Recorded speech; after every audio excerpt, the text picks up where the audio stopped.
Welcome to the most forward-thinking, inspirational podcast in this reality. The show designed to challenge everything we've been taught.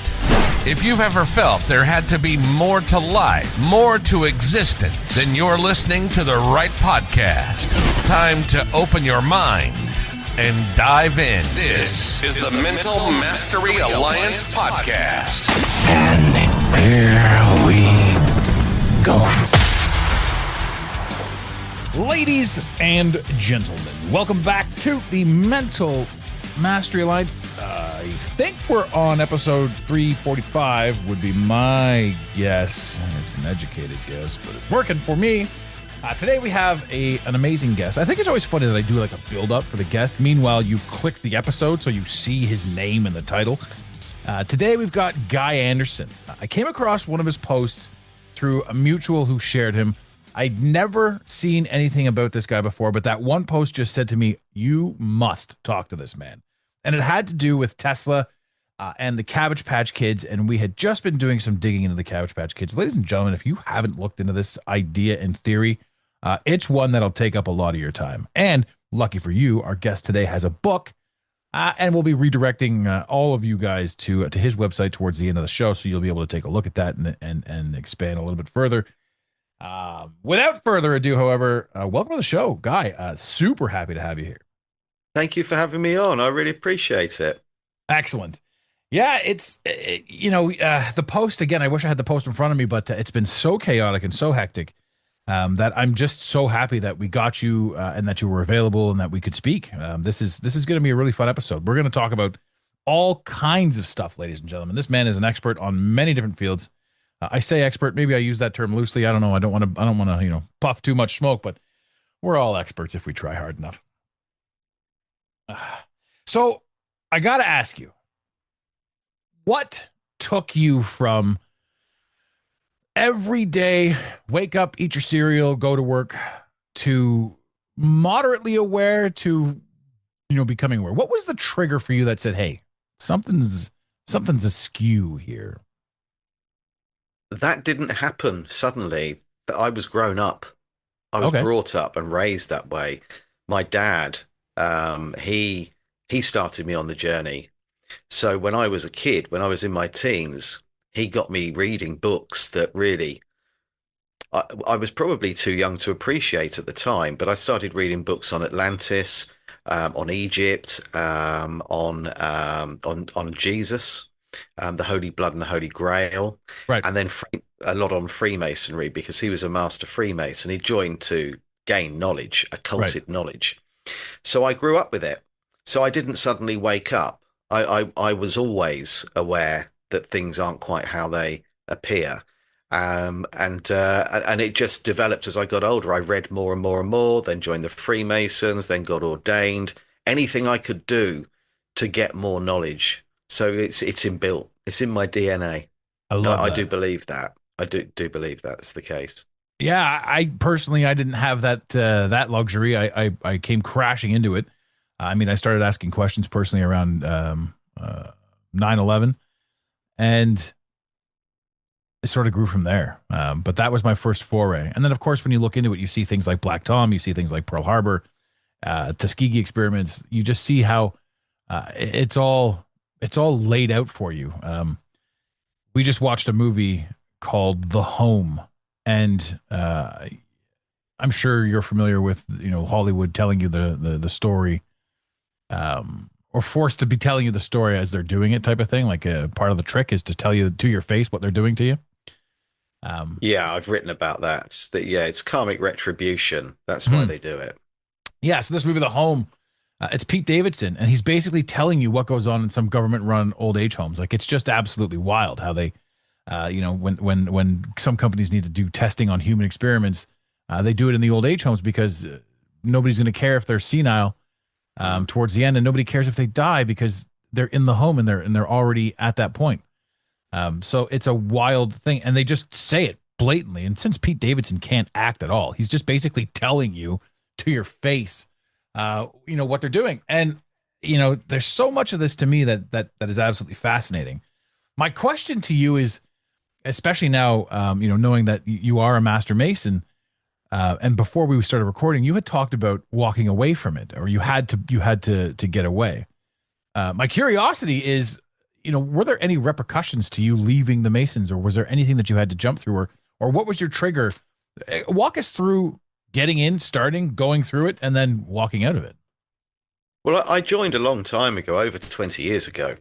And that process is quite complicated, or at least it used to be. I think now they're desperate for young blood.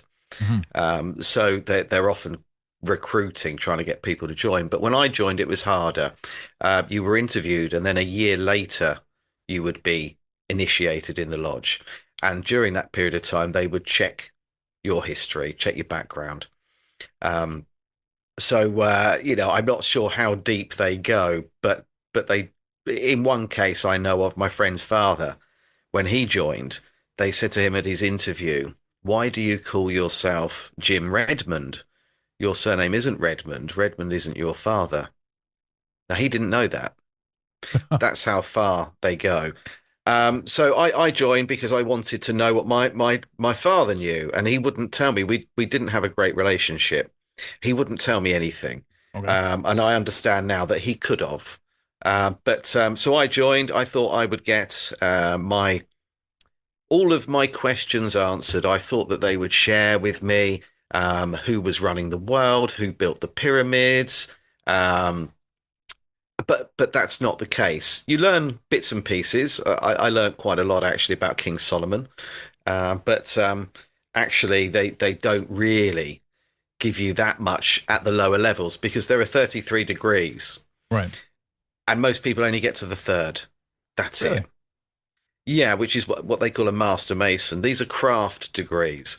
After that, you slowly move into Scottish Rite, and that's when it gets a little bit more heavy. You've Mhm. got the Knights Templar and so on. I didn't get that far. I was a year away from being the master of the lodge, what they call the worshipful master, and I decided I'd had enough. My lodge met at Great Queen Street, which is the headquarters for the Freemasons. So the Duke of Kent is the Queen's cousin, is the head honcho there. I spent a lot of time with high-ranking police officers, and I just saw it being used. There were people that joined like me; they wanted to know things. There were people that joined because they wanted to expand their social life.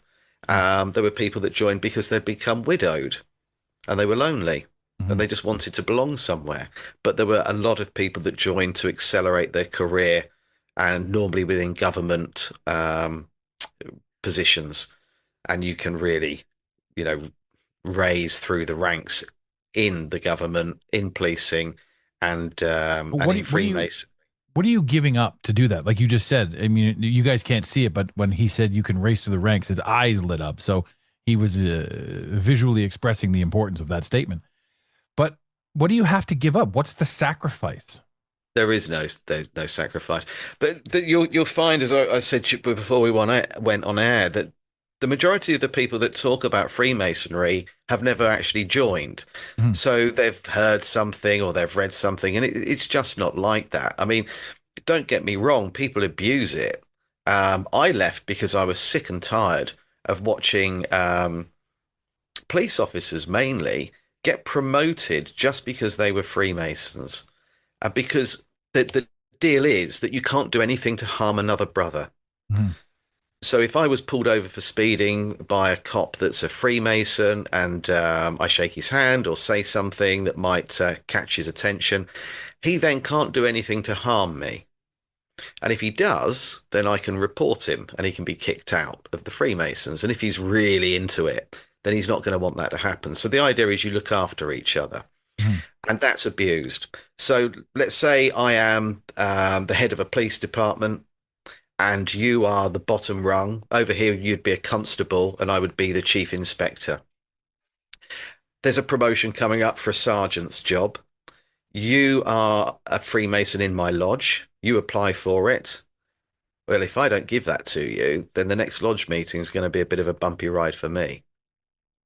Now, expand that slightly by me being, let's say, you're the constable, I'm the chief inspector, but you are above me in the lodge in Freemasonry. Hmm. That compounds it even further. Now I'm going to have to promote you. You're going to get that job. And I watched it happen. Um, I watched it happen with government officials, with advisors to the prime minister. I watched all sorts of things happen.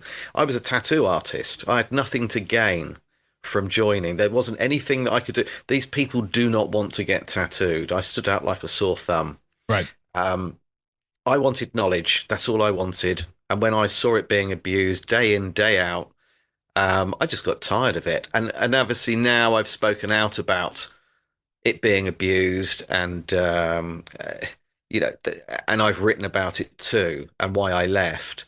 There's, I wouldn't be welcome. There's no way I could go back. I don't want to.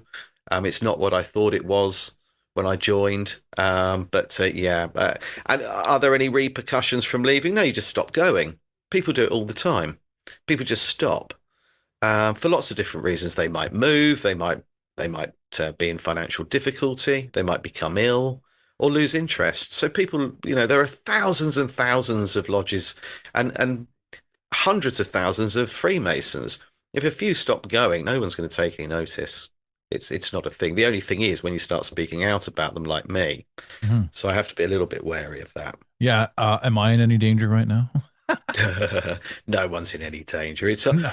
I wasn't high up enough to share anything that's going to cause a problem for me or anyone I'm sharing it with. I had heard the Masons do their rituals and to gain more Masonic power or what have you, but they do their tests. And again, I don't know, and I'm just talking out my ass. But to go from a level 1 to a level 2 Mason, they're like, do this, this, and this, and you're like, okay, I'll do that. And then like, okay, you've made the right choice. Now we're going to get you into level 2. No. But then at the same token, it's like they say something like, okay, do the same thing. And you're like, no, I won't do that. I won't wipe my ass on the flag. And they're like, well, you've made the right choice. You've made it to level 2, but then from there, they'll never advance you to level 3. Yeah, because none of that's sort true. of stand put. No? No, none of that's true. Okay. When you join, you don't know what's going on. You're blindfolded, you're initiated, you're asked to repeat certain things. And it's only, and what they want to do is make sure it's very old. It's sort of traditional, the rituals that you go through, that when you become initiated, they want you to demonstrate that you're a man. And not by dropping your trousers or anything, and that you're able-bodied. So you roll up a trouser leg to show that your legs are there, that you're able-bodied. You empty your pockets, so they will accept you with nothing. They're not interested in how much money you've got. They'll accept you penniless. Right. And then you open up your shirt to show that you're male. That's it. You're blindfolded. Then they ask you to repeat certain things and to promise that you won't write anything down, that you're asked not to, or divulge certain things, which are like the handshake, passwords, and so on. And then that's it. And then as you rise, after about a year or two, you'll rise to what they call fellowcraft, which is the level 2. And that's just you having to memorize certain tools that a fellowcraft stonemason would have used and what they represent today in modern times. And then that happens again when you rise to the 3rd. So you do not make a sacrifice or a commitment to anything. There isn't anything weird going on. But as I said, I only got to Master Mason. There are 30 levels above that. What happens after that is up for debate. But I, as far as I'm aware, and from all the information I've researched and gathered, it gets darker the higher up you go. But the first 3 are light. They're called light. They're light degrees. Illuminati. Yeah, that's nothing to do with Freemasonry, but often people do connect the two. But that's because the Illuminati have infiltrated everything. So off camera, when we're done here, I'm going to go ahead and ask for the secret passwords and the handshake so that I can get out of traffic tickets. That'd be great. But we won't put that on air because that's just too much. But yeah, the darkness and the light and all that sort of stuff, like the Illuminati have infiltrated everything. And people talk about that. They talk about the Illuminati, how the Illuminati are the Masons. And sort of through my lineage and understanding, Freemason, the statement comes from the fact that the Tartarians existed and got completely wiped out and left behind all of their red brick buildings. So whatever the hell got them, which I'm sure we'll get into shortly, they left behind their red brick buildings and their knowledge and their information. And the Freemasons, free brickwork, free masonry, free buildings, is one of the theories that they have the knowledge. They have the Tartarian knowledge, the pre-civilization knowledge, the fact that all of history is a total lie. Everything we've ever learned in school is a total lie. And all really school teaches you is how to be basically obedient. And you know, when talking about job interviews, professional jobs don't give a shit where you went to school or what you did, you know, for the most part. The fact that you went to school for, say, 6 years and you got grades and marks and you graduated with X amount of whatever, all that says to an employer is that you can shut up and do as you're told. That's really all they're looking for. So, you know, there's that whole rigmarole and scam with regards to schooling. Now, of course, you're going to have the naysayers in there go, oh, yeah, sure. That's what happens when you want to become a doctor. I'm like, no, we're talking about run of the mill everyday jobs. I'm sure to become an open heart surgeon, you have to look at a diagram or two. But yeah, so where do you, from your perspective, where did the name Freemasons come from, and how do they tie in with the Illuminati? Well, they don't tie in with the Illuminati. The issue with the Illuminati is that they infiltrated lots of different secret organizations and societies. Ultimately, the Freemasons go all the way back to King Solomon, and it stands for Free and Accepted Mason. They were stonemasons, and they were sharing through someone called Hiram Abiff. Now, Hiram Abiff is a descendant from the Anunnaki. Mm-hmm. He's a descendant. He's one of the children of the Anunnaki. So we're looking at Enki, Enlil, Marduk. So this is sacred geometry, how to harness energy, how to create a building, a structure that resonates and vibrates at a frequency that balances you, which is 432 hertz. That was shared through the stonemasons. So sacred geometry is what it's all about. So how to build a pyramid, essentially, and why. That's the information that's shared. And it was a very select few that information was given to. So when you see a Freemason going to a lodge meeting, they'll often look like they're going to a funeral. They'll be wearing either morning suit, or they'll be wearing black trousers, black jacket, always a white shirt, always a black tie, and white gloves. That's because you're in mourning, because Hiram Abiff, the first Grand Master, was killed because he would not give over to some stonemasons the password and the handshake to join. The one that you're going to give me at the end of the show. Cool. You can find all this stuff out online, but yeah, so that's why they wear black. That's what it's about. So Hiram, if you look at the Rothschilds family, which is the most powerful family in the world, they go back to Amun-Ra, the pharaoh Amun-Ra, who was also Marduk, the Anunnaki, the son of Enki. That's how far back this information and technology and sacred geometry actually goes. So this is shared. But as I said before, it's unlikely your average Joe is going to get high up enough to really understand or have that information shared with them. Right. So over the years, I mean, ultimately, the Jesuits have infiltrated everything. Oh boy, aren't we upset about that, right? You can't say that sort of thing on the internet because everybody's got an opinion, right?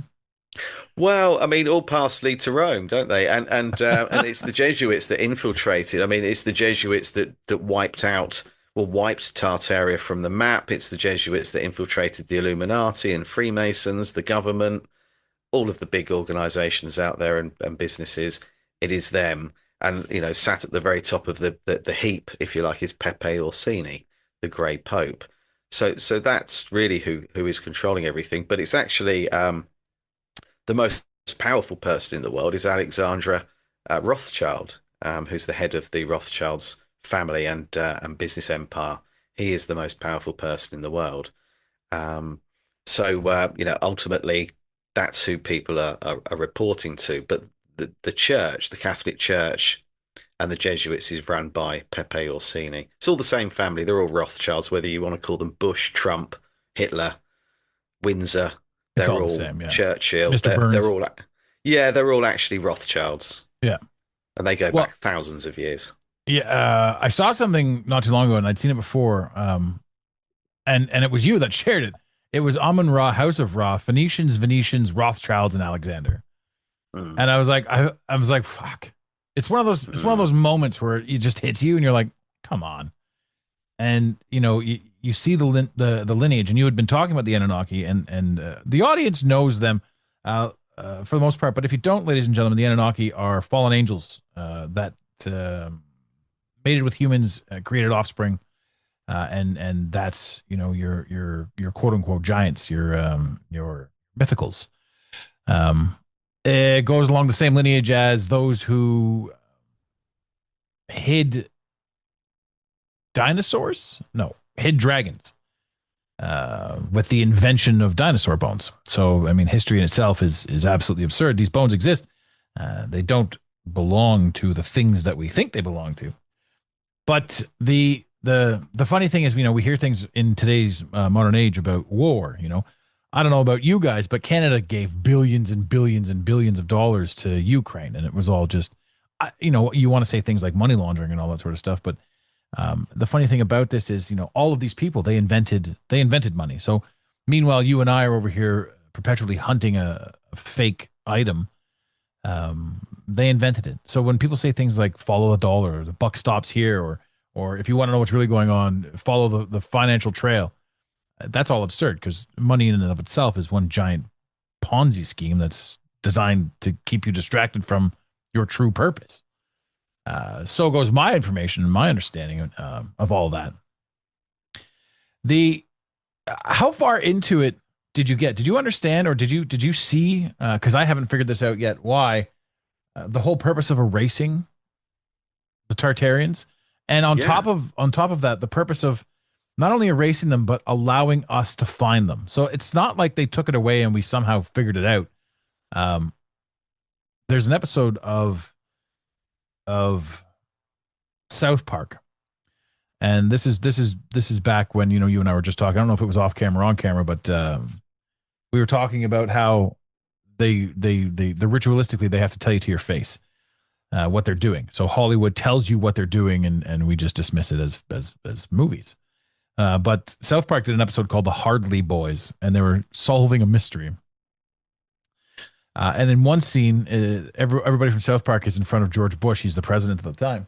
And he's talking about how, yes, we created the story, we created the narrative, and we also created the conspiracy. So if you don't want to believe this, then you'll believe this, and you won't look any deeper. Because most people will really only look past one level or maybe two levels. So yeah, what's your take on why they erased it, or why they allowed us to find it afterwards? Well, they didn't allow us to find it. It's the erasure, the whole system of erasing the past is called the Palladium Directive. The first person to actually investigate and expose this is a Russian mathematician and lecturer called Anatoly Fomenko, and that was in the 70s. And he said that the Russian history should be called Tartarian history, and that the Jesuits had what they'd basically done is they'd infiltrated Russia. They'd got into politics. They'd got into banking, governments, and religion too, and bought information from people, and then got rid of the people that they bought it from. They then whitewashed everything and started with a clean slate. And the reason that they did that is because the main emphasis with Tartaria was free energy. They were harnessing energy from the ether using Atlantean technology that's been passed down. And they didn't want that. They wanted people to be controlled. They didn't want, like if you look at Genghis Khan, he was the first person to introduce a passport, giving people free and safe passage from Europe into Tartaria in Asia.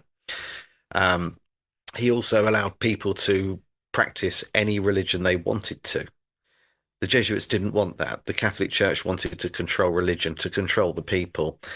So you mentioned money earlier on. That was the Phoenicians. The Phoenicians were the people that created currency or money and banking as we know it today.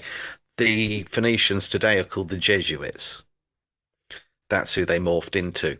So it is these families basically taking back power and control. There was a long period of time, 1,000 years, where there was no money, there were no laws. Everyone lived in peace and harmony. Everything was Everything you needed, you had. They didn't want that. They wanted control. They wanted people to do what they were told, and so they used religion to do that. And then they slowly removed Tartaria, so people had no idea what happened in the past. So that's the Palladium Directive. The reason that Tartaria suddenly became popular is because somebody somewhere in the CIA exposed it. A document was released that showed that the Jesuits had completely wiped everything from history books to maps, to get rid of every single trace of Tartaria, and then did a bit of a flip, 180-degree flip on it, and made Russia out to be primitive and almost backward. Genghis Khan to be this warmonger who went around raping and pillaging, which he didn't do anything of the sort, and just basically wiped everybody out through a series of civil wars, plagues, famine, and so on. Got rid of everybody. So what you were left with were a lot of children, millions of children, who could then be given a new history and a new surname, a new language to speak. They were distributed across the earth to start again, and that really is how they did it. I mean, that's a very broad brushstroke, but in a nutshell, they wanted control. Right. They wanted control. They were greedy. They wanted to take back control because the Rothschilds believe that they are here to be in control. Amun-Ra, when Amun-Ra fled, or Marduk, whatever you want to call him, when he fled, he said that he was leaving everything behind to the children of Ra, the Ra-childs. Huh. They wanted their power back. The Ra-childs. Mm-hmm. Good God. It's all in plain sight. Yeah. Oh, yeah. 100%. Right. And it's when you tack it. Oh, fuck. When I've got the Book of Ra, and there's some fascinating stuff in there. Conversations with the Book of Ra, all that sort of stuff. And until you said it, I mean, it's all there, but until you said it, it didn't click.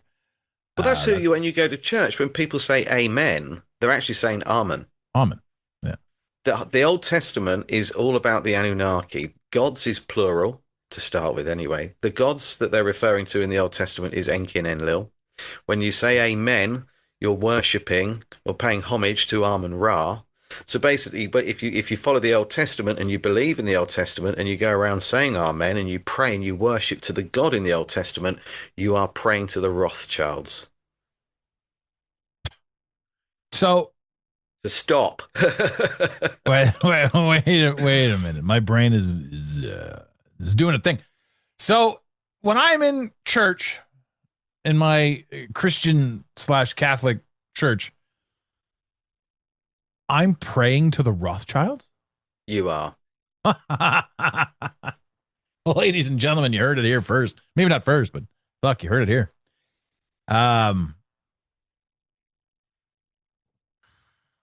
It's very clever, isn't it? Well, it's genius because words are things, and we give our power to certain things. And I personally did a huge deep dive. About 3 years, I went to every single church denomination.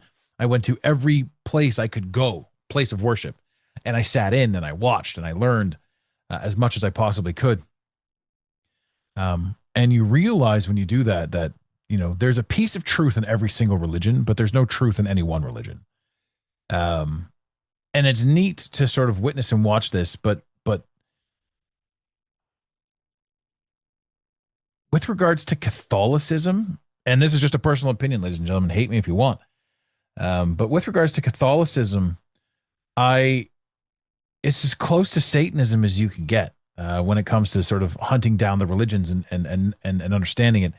And the interesting thing about that is the Catholics that I know, these people who preach inclusivity and who want you to be all godly and this, that, and the other thing, like I get it, but the message that you convey. So you when you see a Catholic outside of doing, Catholic church or outside of that whole thing,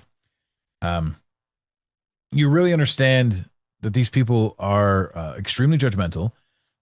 They're oblivious to the fact that they're judgmental. They preach inclusivity all over the place. Meanwhile, they disclude anyone to the point where they ridicule anyone who doesn't believe that which they believe. And they have an answer for everything. So you're literally talking to somebody who's absolutely brainwashed. And again, no knock to casual religious people.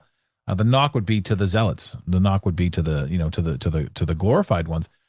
And you can't say that to them. Like, I've lost friends by making that statement. And it's like, okay, well, it's the way it is. It's how I see it. And instead of losing a friend, maybe we could have a discussion, because I didn't come at you with ignorance. I came at you with an observation. And so, again, inclusivity is more division. Most religions, people don't see, they're based in dividing the people, divide and conquer. So, yeah, it's you're praying to the Rothschilds. You've sent me down a rabbit hole. Like, I'm going to be hunting down this whole thing. Like, it's unreal. I'm also going to be ordering your books. I have to have those things. Is there a way, actually, just sort of, since I've got you, can I order directly from you and have them autographed? Yeah. So when people buy them from my website, I sign them before I ship them out. Oh, perfect. And I send them all over the world every week. So it can take a little bit of time in some parts of the world for them to arrive, but normally they're a few days to a couple of weeks and they're there. Yeah, and so what I say, there's going to be links to your book. Like, most people just assume Amazon, right? And that's why you can get them on Amazon. Yeah, and it's quite nice because a lot of people say Amazon A. Mason, but they forget the fact that the man started off as a secondhand book retailer online. Fair enough. Now that I have no doubt that man has been compromised. And he is up to his eyeballs in it all. But the nice thing with Amazon look at Elon's mom. Not Elon, sorry. Oh, yeah, no, it was Elon's mom. So, it was Elon's mom's weird. I don't know about Bezos' mom, but weird. Bezos right now, the dude that's standing there as Bezos, isn't the Bezos that we met when they get replaced. Yeah.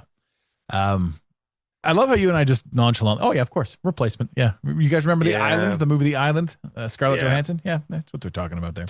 Yeah, they just replaced them. But people say to me, "Oh, you've got your books on Amazon. I can't believe you're supporting Amazon." And there are two reasons for. I give two answers. First of all, no one would publish my books, and if you read them, you'll see why. Right. Secondly, I'm not supporting Amazon. Amazon pay me. Yeah, they're supporting you. Well, theoretically, you're supporting them because they take a chunk of your book, but they're also doing the work. They're printing and distributing. They're paying me every month. They pay me for the sales generated on Amazon. I don't give them anything. Yeah. So, but over here, I was very limited. People don't want to publish what I write about, and that's why people like David Icke have to self-publish, because nobody wants to go there. Nobody is brave enough to say, well, let's put our name to this person. Because the backlash can be incredible. If you look at what Graham Hancock went through when he started talking about the Younger Dryas period, everybody ran him into the ground, and now it's scientifically accepted that what he said was right. But he went through years of being ridiculed.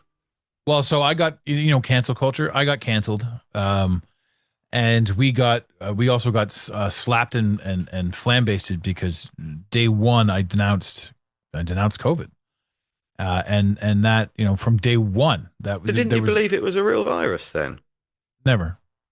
I genuinely thought someone ate a bat in a wet fish market, and then it turned into this mutation, and we all got really, really poorly. And I rolled up my sleeve and said, "Yes, come on, I'm a dartboard. Chuck it all at me, and I think it's great. Just get as many of those as you can. That's right. And then go and seek psychiatric help as quickly as possible." So in Canada, we had a totally different story. So the bat story came out second. The first story that we got was the Wuhan lab story.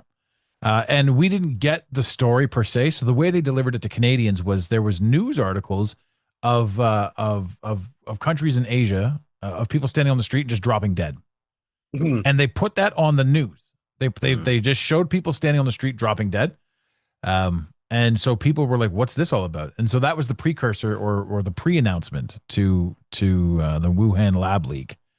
And then they said this whatever ultra dangerous biohazardous chemical COVID compound escaped a level 5 biohazard facility.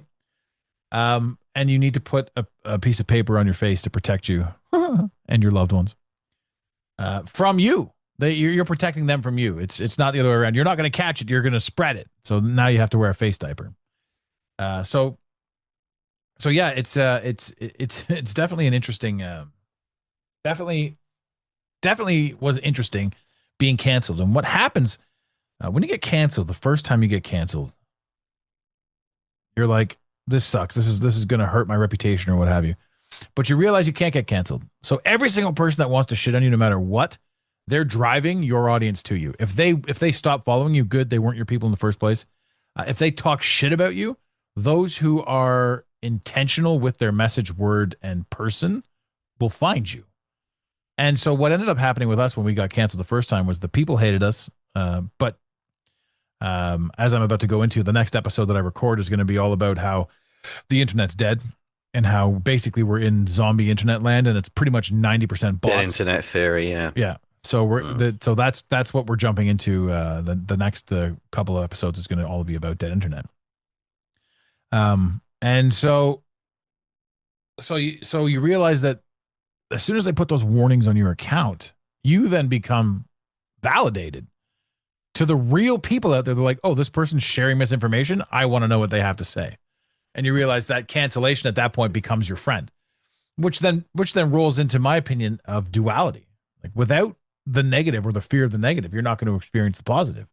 So when somebody tells you, oh, this guy's spreading misinformation, that sounds negative, but because it came out that way, you ended up with a positive response, or a positive response is what came of it.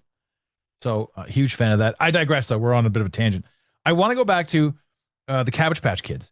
We grazed over it briefly. How did, and I'll explain this too, because I'm going to edit out the first part where I went silent. Ladies and gentlemen, I've been away from the computer and away from the office for about 3 months. And I guess some of my bills had lapsed, and Zoom, as we're recording on this right now, it just decided that it was going to cut us off. And I'm like, oh no. So I had to jump over and click and re-up. So thank you, Zoom. Mid-conversation, mid-podcast, I had to give you more money. It's like, here, take, God damn it. Yeah, we're a slave to all that sort of stuff. You hear things like Kanye too, talking about slavery being a choice. Again, I'm all over the map here. And it's so funny how many people that pissed off when that was an absolute truth that he gave out right now. And people think we're talking slavery as in the 1800s. They don't realize that right now we are all slaves to the dollar. And people will say, I'm not, I'm this, I'm that. I'm like, it is untrue. Like you give away all your money. Half your money goes towards taxes. And if you don't have enough money, there's things you can't do. You're limited. So you have the appearance of being free range, but you're an entire slave by choice to those who hand you the dollar. Not your boss, not this, not that, but to the system itself. Again, I can go on for hours. I apologize. This is your show, not mine. Let's get back to the Cabbage Patch Kids. Where did the kids come from and how did they get dispersed? Okay, so 1776 is the last Great Reset. The world population was estimated then to be 770 million people. 100 years later, it had doubled, 1.4 billion. What they don't tell you is during that same period of time, that 100 years, where they managed to double the population, over 3 billion people died. So the numbers don't stack up. Right. What they did was they killed almost every male adult. And they did that through a series of civil wars. They then locked away the women. They introduced the Lunacy Act in 1774 in preparation for this. And the Lunacy Act stipulated that if your husband fell in battle, you would be incarcerated. You would be considered insane if you were a mother, because you could not, as a widow, possibly raise children. And that was a law. So the state took control of your kids. But if you look at the population at the time, there weren't enough children to create an infrastructure. So they had to do something else. So children were mass-produced. Caucasian children were mass-produced. They started in Germany, Europe, Britain, and then into America. and they were put into baby farms, and then they were distributed through movements like the orphan trains. In Britain, they also sent a lot of children by ship to Australia. The children were given new history, new names, and of course, along the way, they took a lot of indigenous children as well, and they were re-educated. And this was all again done by the Jesuits, seen, I suppose, as the Catholic Church. And I'm sure people will know a couple of hundred years ago what Under the the guise Catholics of were kindness. doing to what they were doing to children and to young girls too. So you mentioned religion earlier on, and it really is the cause of an incredible amount of suffering, and I see no good that's come from it. I think it's nice to have a faith and to believe, but I don't think the way they've gone about it is benevolent in any way, shape, or form. So they repopulated, and anyone who's read the Old Testament will know that a rib was taken from Adam to create another life. People will argue that that's a metaphor. It doesn't really matter if it's a metaphor or not. It's describing cloning. So whether it happened or didn't, they are describing exactly what you would do to clone. I mean, now we've advanced and we can do it with, just taking a swab. But previously it was to remove a rib was the Ladies and easiest gentlemen, way to clone. do you remember the beginning of COVID where they wanted to stick a fucking cotton swab up your nose or take your DNA from your cheek just to test you? I think that there was a bit of bamboozling going on in that moment in time. Well, that's the idea with Ancestry.com and the genealogy providers. They're trying to gather a huge database. Ancestry.com is the one to watch in particular, though, because it's owned by Blackstone. Blackstone is the Rothschilds. Their main investment, which is under the radar, is bioweaponry. Mm-hmm. So if they're looking at how they can wipe out people using technology through pandemics or perhaps medical interventions and vaccines and so on, it's very interesting that at the same time they started doing that, they bought the world's largest database of DNA. Well, I would venture a guess that it was invented initially for that. It's the same with 9/11. People want to talk about how there were no planes, right? For example, in 9/11, and they don't go far enough back, and to destroy the buildings in 9/11 the way that they were destroyed, those explosives for the most part, and the weakness of the building would have had to have been built into the building as they were constructing it. So it's the same thing, I believe, with Ancestry.com. Those who were in place, the same owners of Ancestry are the same people who own Google and YouTube and all that sort of stuff. So it's kind of interesting how this one company and the brother and sister are CEOs of Ancestry and then YouTube, and how marketing and advertising works, because YouTube will only show certain things. YouTube is the number one book burning site in the world right now, because you can't speak about anything that they don't want you to speak about. And you find yourself in a situation where it's all leaked. It's not Match.com. There's another one around here. And everyone's like, oh, I just wanted to find out if I was part this or part that. But that's you volunteering your DNA, making the choice to give it up to these people. And then the hacks and all that sort of stuff that came out. But I firmly believe that Ancestry.com didn't inadvertently get purchased by somebody with nefarious means. I firmly believe that it was invented and handed to us under one guise, meanwhile meant for something else. Well, it started off as just a magazine, Ancestry.com. Back in the day, it was a magazine, but it was bought out a long time ago. Yeah. But then, of course, the Mormons have been doing that. If you look at their granite vault, then we've got the heel prick test at the Vatican. So they've been trying to gather this information for a very long time for two reasons. One, they want our blood group because they're looking for something. Yes. I'll expand upon that if you want me to. Absolutely. But that's actually, I do want you to expand upon that, because we had been talking about that before, which is they're looking for a lineage. They're looking for a bloodline, I believe. And they want to stop something before it comes back or before it has the opportunity to grow. Yeah, they're looking for. I mean, first of all, the Rothschilds, and so let's say these 13 bloodline families. A lot of people say, well, actually, there are 13 hidden bloodline families. No, they're not. It is in plain sight. It is the ones that you're thinking of, the Rockefellers, the Rothschilds. It's all the same people. They just changed their surnames along the way. Tony Blair, the former Prime Minister of England, was a Rothschild. Churchill was. Hitler was. They're all Rothschilds. So Anderson Cooper. that's yeah, they just changed the name. Um, so what they're looking for, they first of all, they have a different blood group.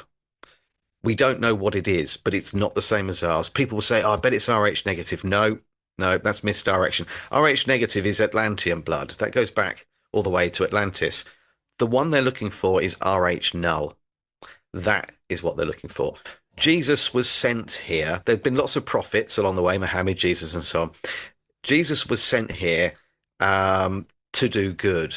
But if you actually dig deep, you've got to throw the Bible away. You've actually got to dig a lot deeper than that. He was sent here by the Anunnaki.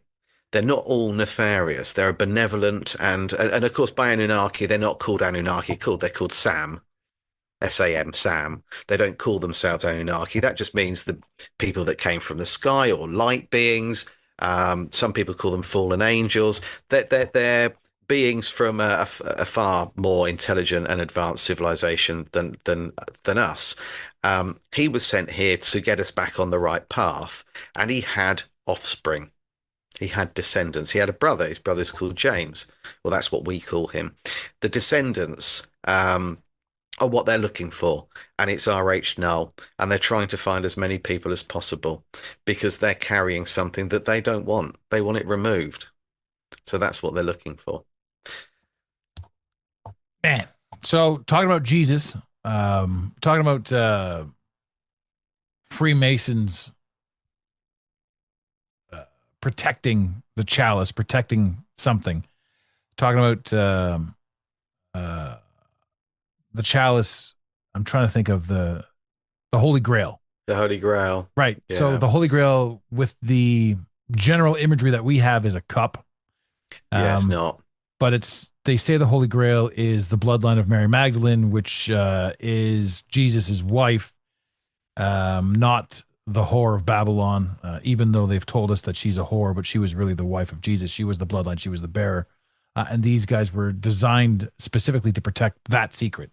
The Knights of Templar is the story. Yeah. I went there recently, actually, to Tamar, where they were based in Portugal, Tamar. And Tamar is named after Sarah Tamar, which is the first daughter of Jesus and Mary. And she's buried in Tamar in Portugal. So the Knights Templar were tasked with protecting that bloodline. But of course, it's been infiltrated. The Knights Templar are now what you're now given the opportunity to join the Knights Templar when you become a Master Freemason. So it's been infiltrated, and I've met several, and they're not nice people. The ones that I've met, anyway. I'm not saying that they all aren't, but the ones that I've met, I met one in particular in Portugal, who was not a nice person at all, and joined for all the reasons you can imagine, to exploit and personal gain. I say this about the police, and I've gotten in trouble for this too, but it's like there are no good cops. There are 100% corrupt cops, and then there are cops who know about the corrupt cops who do nothing about it, which makes them guilty by association. And so I could only assume that the higher up you go in these masonries, that everybody's evil because they're doing things that go against personal code, that go against the morality of being human. And you were talking earlier about the Anunnaki. You were talking about different beings from another place.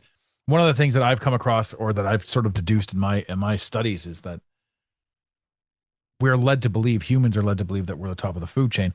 I don't believe that's the case. I firmly believe in reptilians, the way they're delivered. I believe in the Greys. I believe in other entities and aliens and species being around here. I don't believe in the physical form. I don't believe in third dimensional beings in that sense. I believe it as a frequency. So when people talk about aliens or what have you, they talk about extraterrestrials. I firmly believe that there's more space here than we've been allowed to believe that there is. Well, that's what extraterrestrial means, isn't it? Extra is more, and extra Earth. Yeah, it's bigger. We know it's bigger. Yeah. So, I mean, and that's why the moon fascinates me as well. It's like, I really want to know what it is. I really want to know That where we tin are. ball in the sky. Yeah. Yeah. I really want to know where we are, but I mean, I don't know how to, I mean, there's no point, I guess, you know, because once you sort of figure out all these mysteries and when you see all this stuff, you know, at the end of the day, it's like, what's it all really for? Because it comes down to your perception. You know, you perceive all of this. You have this journey. You're on this journey. You're understanding. You're seeing all of it, and it's all yours. It's all uniquely yours. This to me is where the multiverse comes from.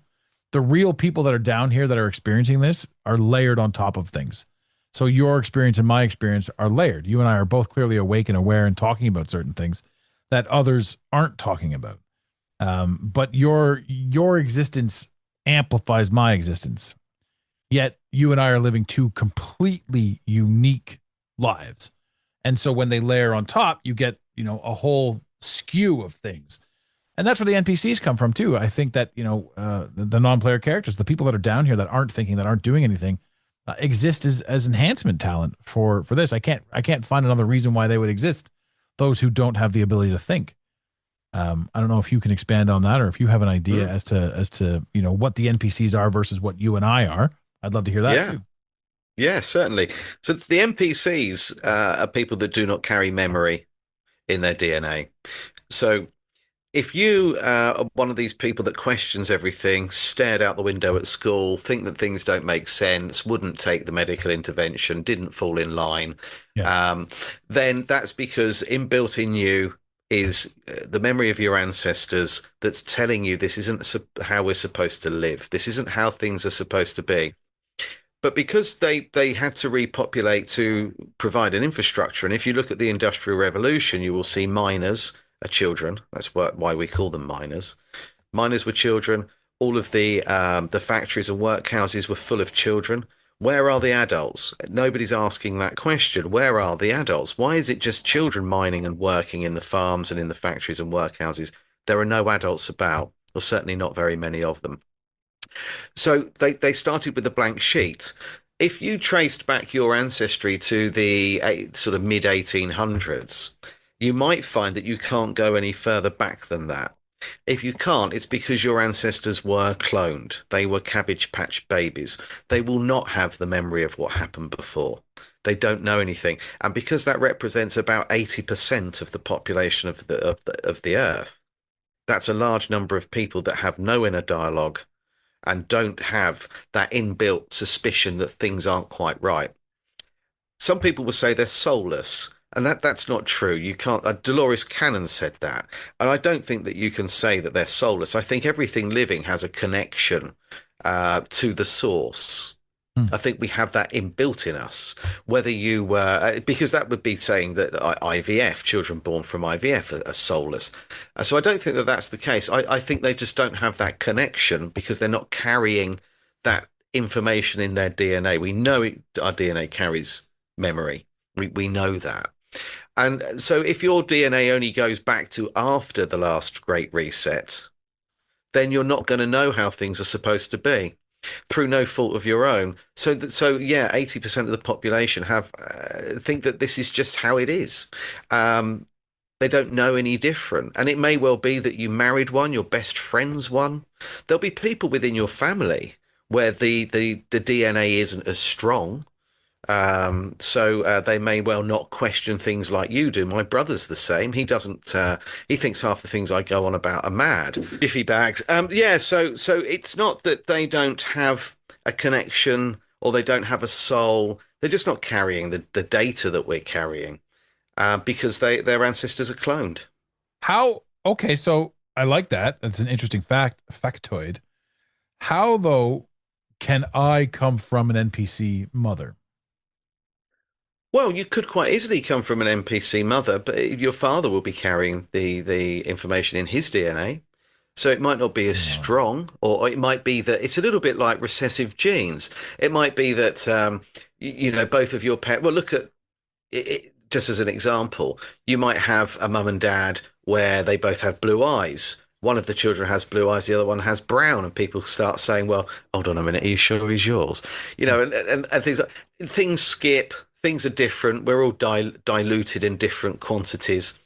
So, and also we all experience different things. So my brother, for example, my brother's had a long battle with mental health, and that's dented him. And he's gone through some horrific stuff, an awful divorce, and lots of other things that have gone horribly wrong for the poor bloke. So his ability to think about things like me isn't there because his brain's working so hard on just keeping him going. Hmm. Mine is working really hard on trying to understand what the bloody hell's going on. Yes. So we brought up in exactly. He didn't join the Freemasons. We brought up in the same house. He didn't read the same books as me, and ironically, he has a brilliant relationship with my dad, and I never did. My dad was awful to me, really, really vile, growing up, but not with my brother. Yet I joined the Freemasons. I read my dad's books. We share the same kind of interests, but we don't talk. We never talk. Interesting. But my brother sees him almost every day. Well, then, for me on these takes, it's like those guys need each other. You don't need that. So you're left with finding what you do need and where you can find it. Sure, it would be nice to get a hug every now and again, I would assume, but we can't always get that. So Depends so that means it. your mom your mom would probably be more awake because if your dad is an NPC, I mean, I have to believe that there's No, my variations. dad's not. No, my dad is the one who got me on this journey. Yeah, but you're not connecting with him, which is a peculiarity to me because No, it's only because of how he raised me. I don't mean that I don't connect with him. Me and him think very, very similar things. He researches and reads the same stuff as me. He was just very, very cruel growing up, but but for not to whatever your brother. reason, no. My younger brother, seemed to be able to say whatever he liked to him. Nothing happened. Back chatted him, but when I did it, then there were consequences. So his upbringing was different to mine. Yeah. So although we are brothers, we grew up in the same house. His experience of childhood, he looks back and says, "Oh, we did have some fun." I think, well, I didn't. My childhood was horrific. But he doesn't see it. He was too young to see what was going on. I'm quite a bit older than him, and my dad had calmed down by the time he came along. Right. Um, and by the time my brother was a teenager, I'd moved, I'd left, I'd gone. Right. And I haven't spoken to my dad or seen him for about 10 years. We WhatsApp occasionally. That's it. Well, if your dad's listening Yeah. to this show, shape the fuck up, buddy.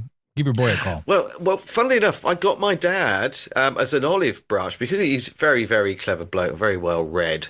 I got him to edit my latest book as an olive branch. I found out he'd read my first book. Hmm. And I didn't think he would. I didn't think he'd be interested, but he did. And my brother told me that, oh, he's read your book, And I thought, right, Olive Branch, I'm going to say to him, would you be interested in editing my second book?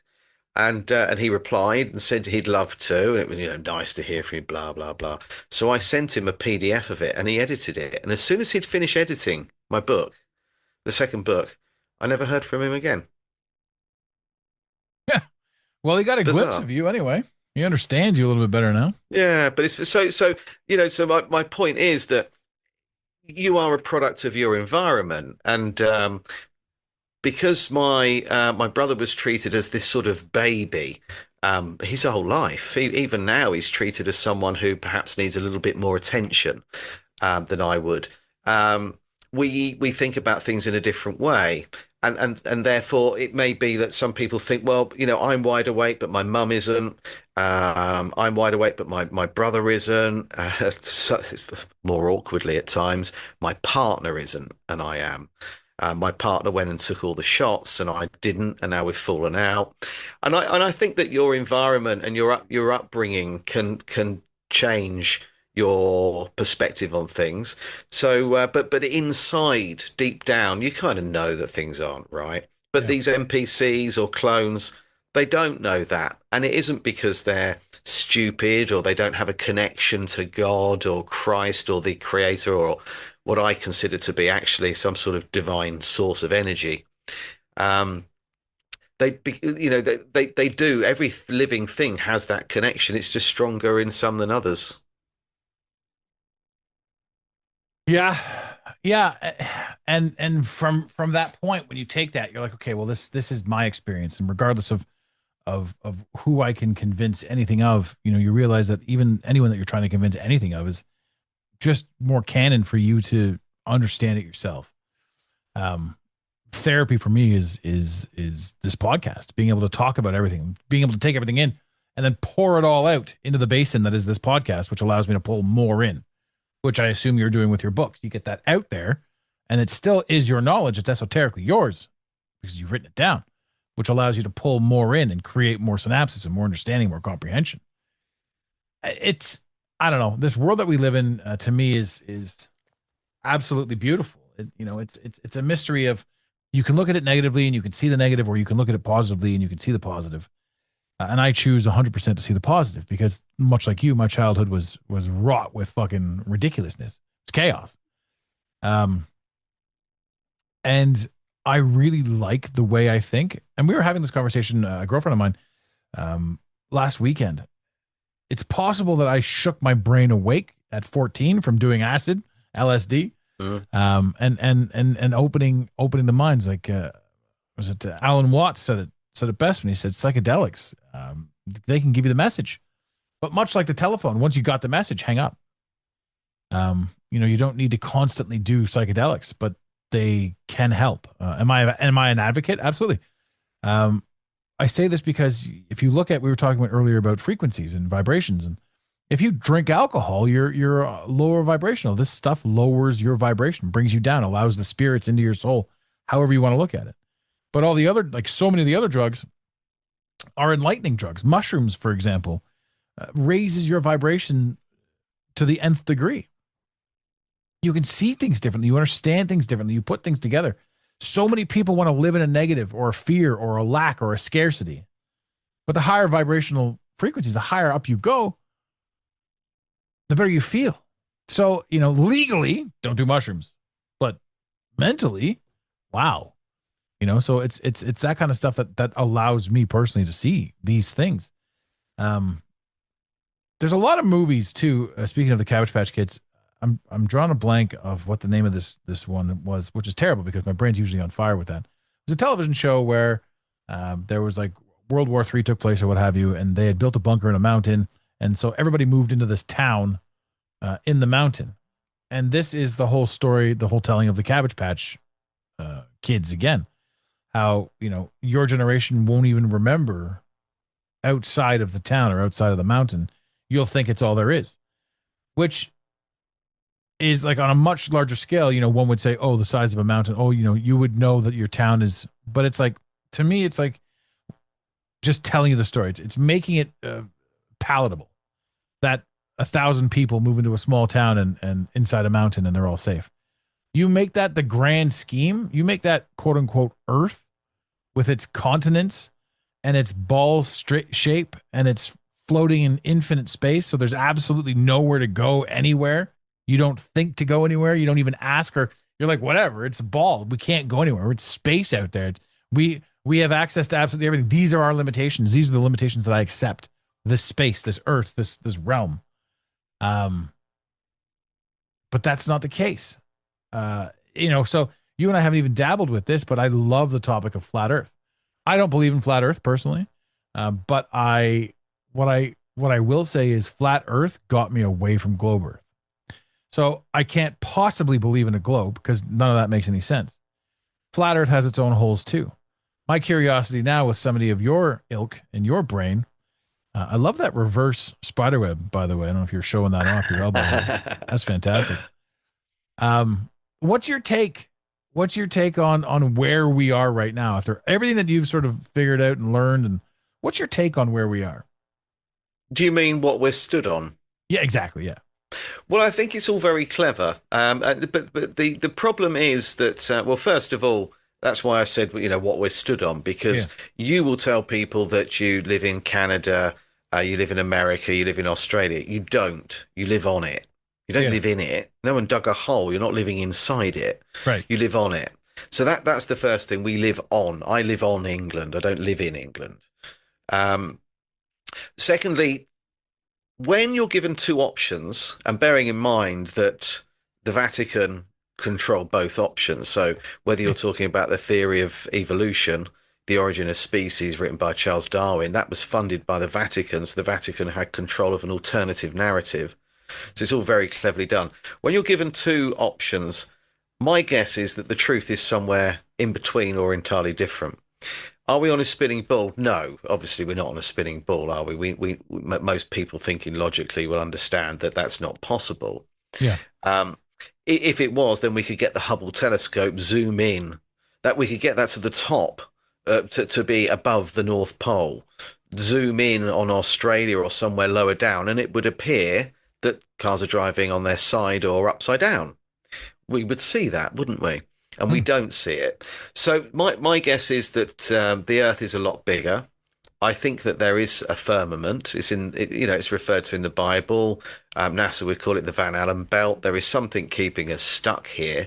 But my guess is that the reason we've been brought up being told to look up into the sky, to wonder what's going on there, is because actually there's nothing going on there. It's happening underneath us. That's my guess. We're not allowed to cross certain lines, are we? Is it the 60th parallel, 66th parallel? I can't remember. We're not allowed to go to certain parts of the world. There are shipping restrictions where boats can't go to certain areas. We can't fly over certain areas. I think there are a lot more continents or islands out there.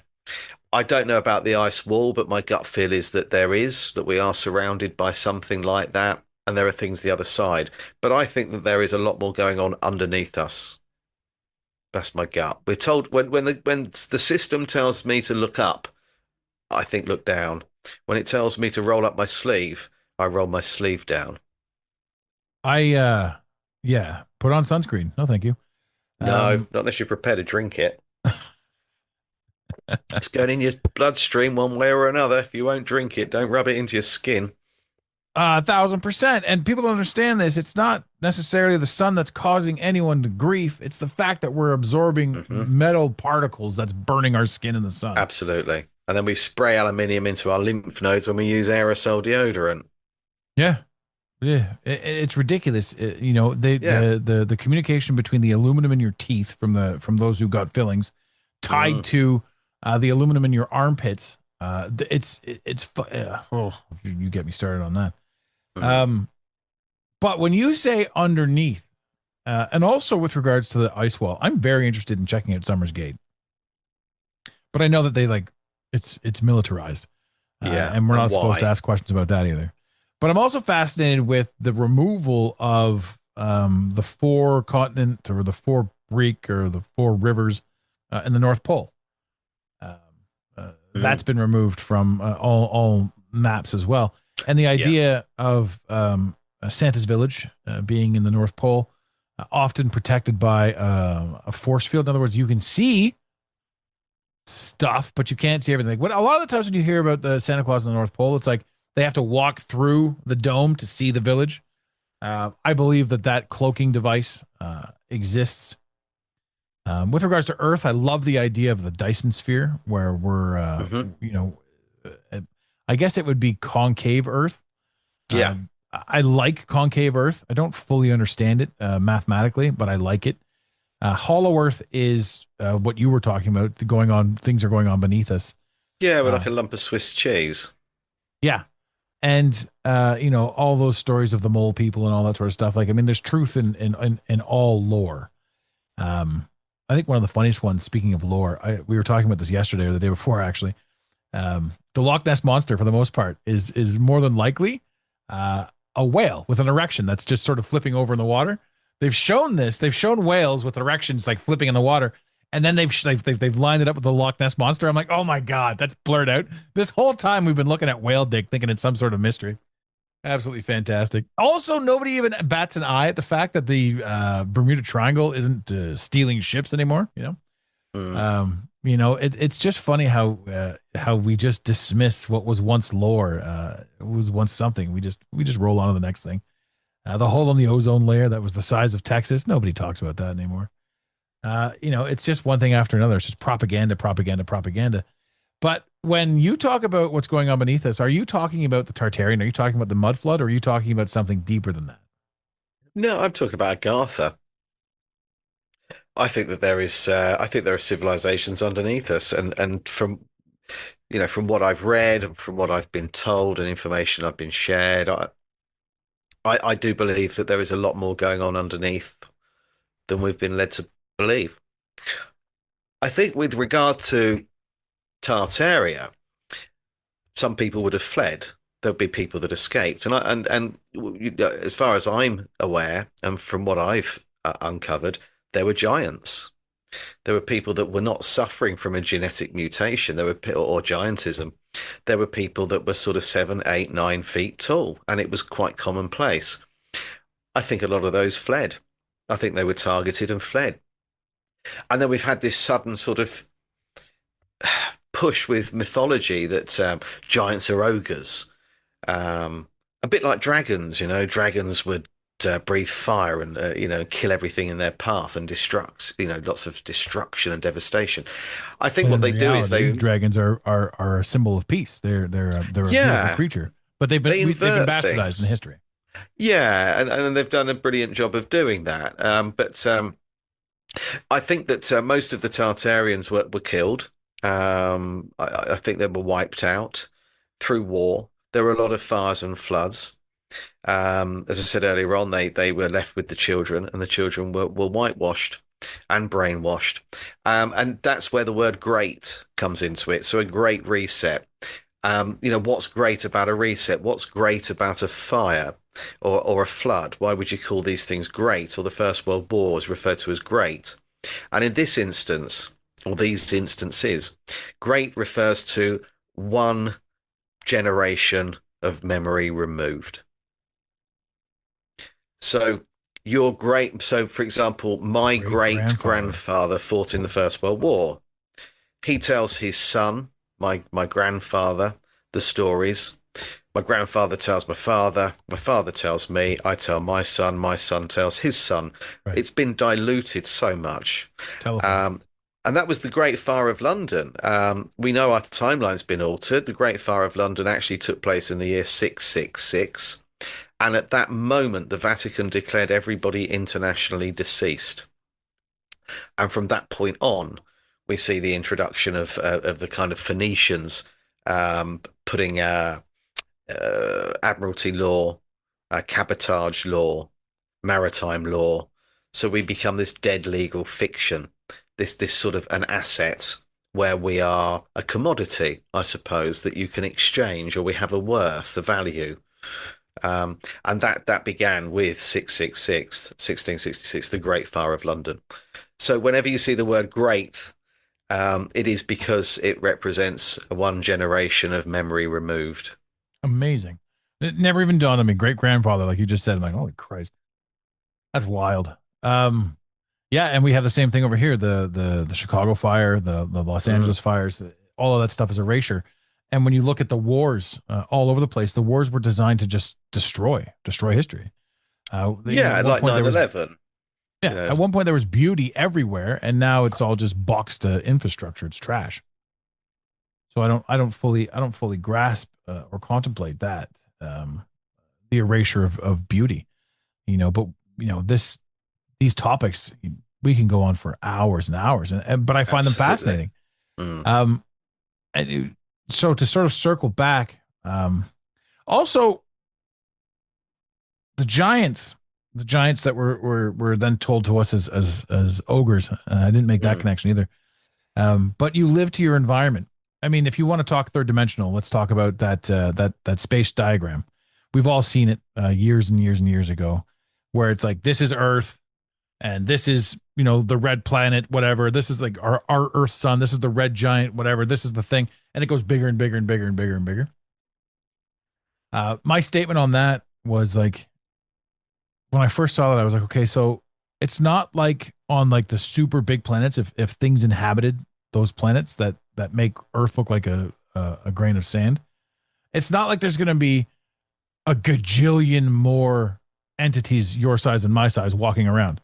They're going to live, or they're going to grow to their environment. They're going to be that size, which made me, this is the beginning. This is me thinking like, and I'm third dimensional. I'm 14. I'm thinking fucking Star Trek. Like in Star Trek, the ships always come together like face to face. They never show up like this. Like the implication that there's an up and down in space, and that you can always meet at these coordinates, and that you're always floating in the same direction.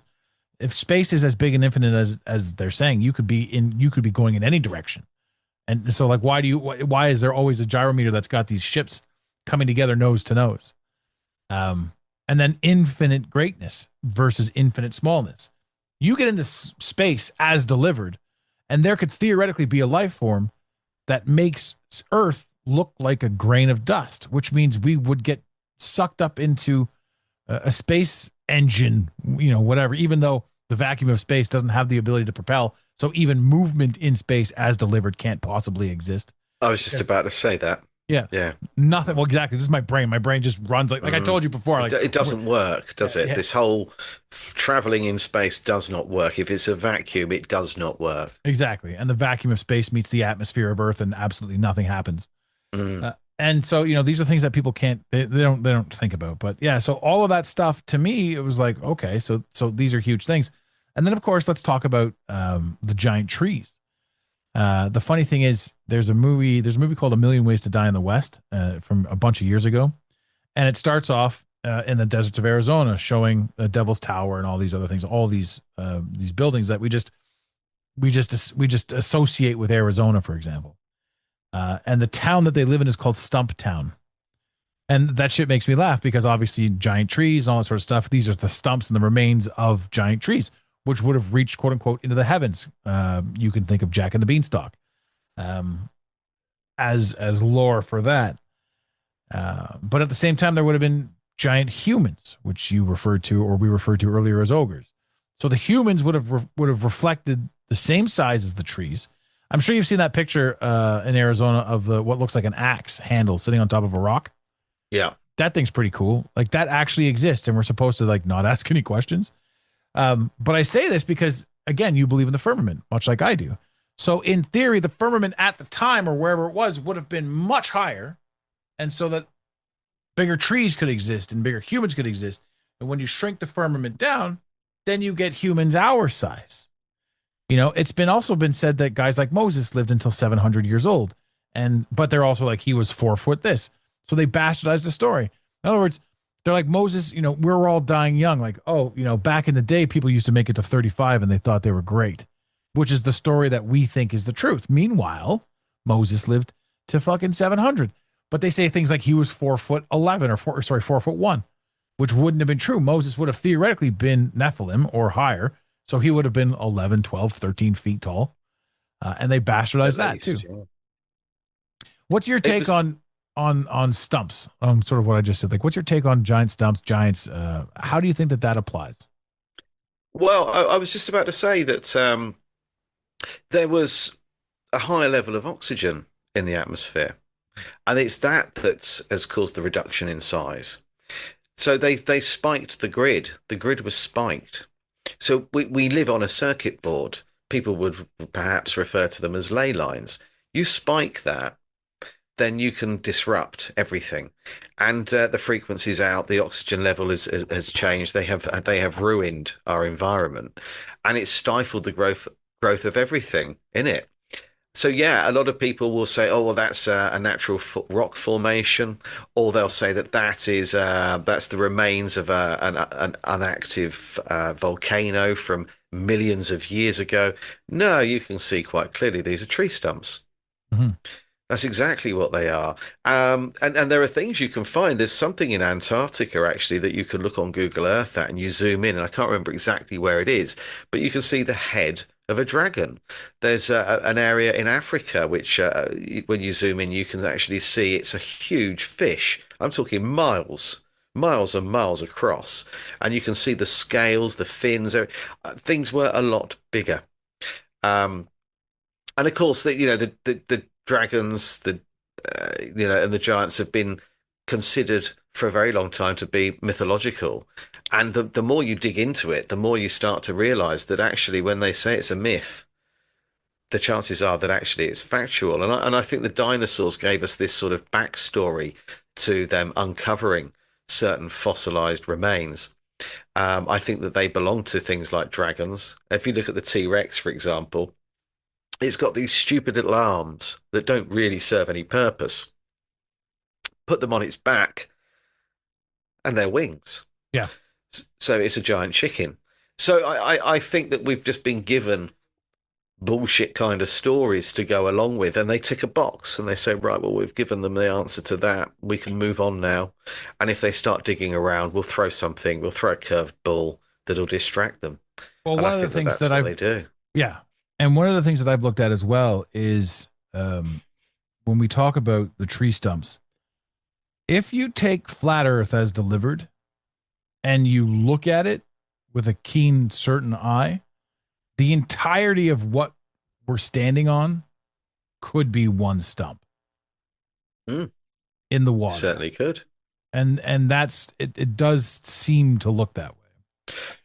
So if we're the size of ants now living on one fucking stump, that's kind of fascinating. There's something interesting that I heard recently. Do you know the Y files? Have you ever heard of the Y files? So AJ Gentile. He was chatting to someone and he said, of all the video, obviously he makes a lot of money from YouTube these days, and he didn't when he started. He said from all of the videos that he's put out there, the only ones that have ever been demonetized have been when he's mentioned flat Earth. Yeah. And he said that he doesn't know whether it's a spinning ball or it's flat. He's got no axe to grind either way. But isn't it interesting that the moment you start talking about flat Earth, it flags up a problem with YouTube? Why is that? That was the very first book burning that I remember was flat Earth. Why? Why are they so bothered about us talking about it? There's got to be more to it. Otherwise, they wouldn't care. Yeah. I got a warning today from... I put some stuff up about the Rothschilds the other day, and I put some stuff up yesterday about inversion, where people like people like Jennifer Aniston, Sandra Bullock, most of us now know that they're actually born male, and that seems to be the case in Hollywood quite often, and with some world leaders, this huge debate started, and everybody was really agreeing. There was the odd person who said, "Oh, I'm not sure," but on the whole, I would say 99% of the people commenting on my Facebook. Just one quick second, I'm going to press this button right here. Disclaimer.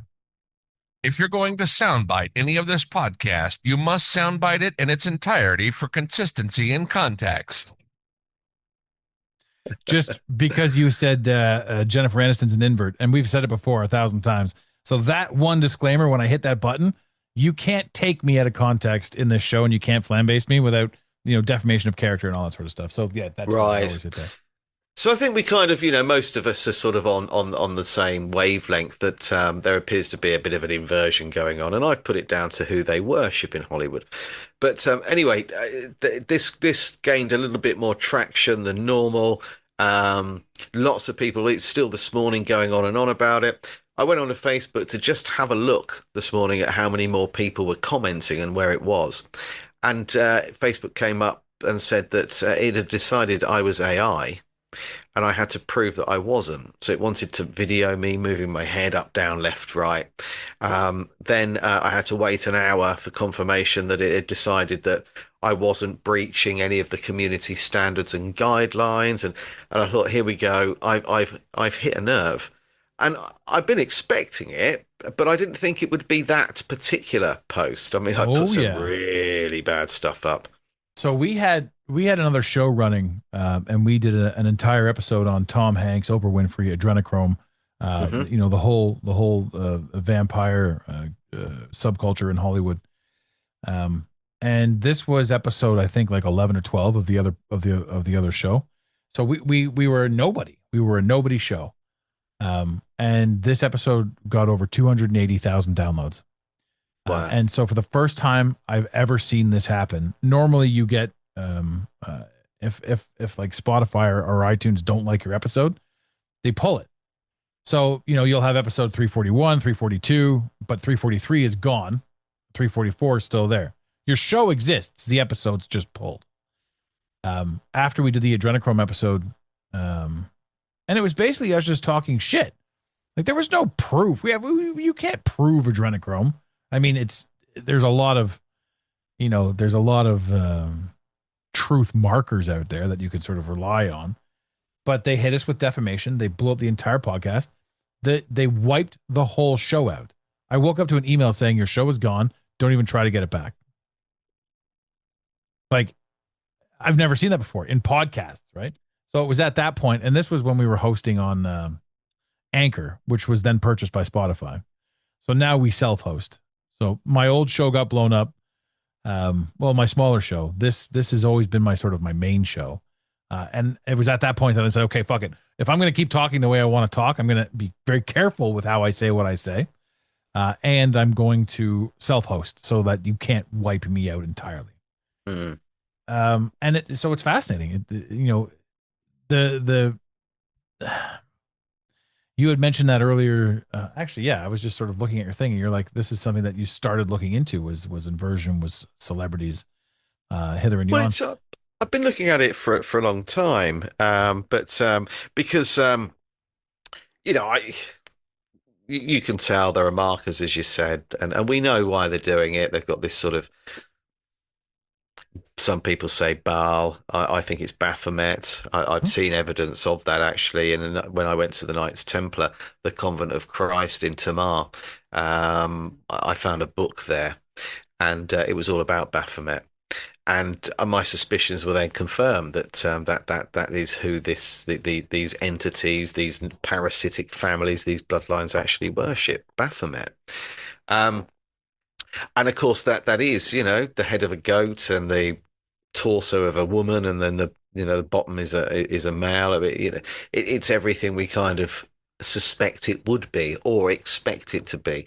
Right. But what I've had to do with Facebook is I put posts up every day, and they're normally to inspire thought. They're taken from either the books that I've written or the one that I am writing now, to give people a little taste of where I am, and to share things that I think they might find interesting.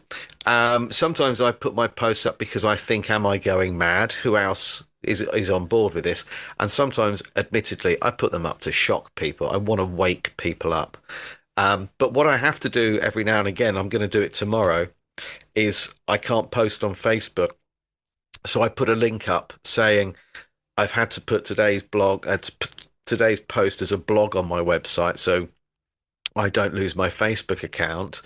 Here's a link to it, and then I give them a little bit of artwork to show them what it's about.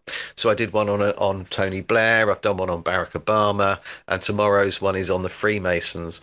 It has to be on my website. I cannot put that onto Facebook. So I'm just sort of playing the game. I'm trying to be careful, because YouTube, I keep appealing that they're not interested. They said no money for you. So I'm just trying to play the game, because if I lose everything, then I lose an audience that are kind of that resonate. Yeah. And the amount of messages I get, at least 100 every day, saying thank you so much for bringing this to everyone's attention, or thank you for sharing this. I thought it was me and I was going mad. Thanks for sharing this, because all my friends and family think I'm insane and don't agree with me. I'm so glad I'm not on my own on this. And I don't want to lose that. People get some sort of I don't know, that relief that someone's prepared to put their neck on the line and say, this is what I think about this. Yeah. And, and when all of these people, hundreds of people, say me too, I just think, this is good. This is good, because together we're getting this information out there. They're all sharing it.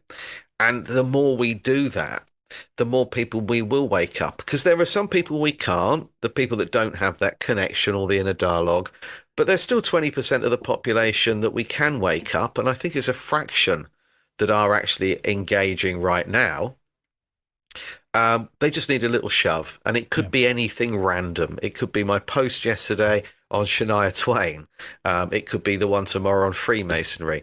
Something somewhere will just ignite a spark, and then that becomes a flame, and their quest for knowledge then, will grow. And I think that's all we can do, accept the fact we can't wake everyone up, and support those and encourage those that are just about to.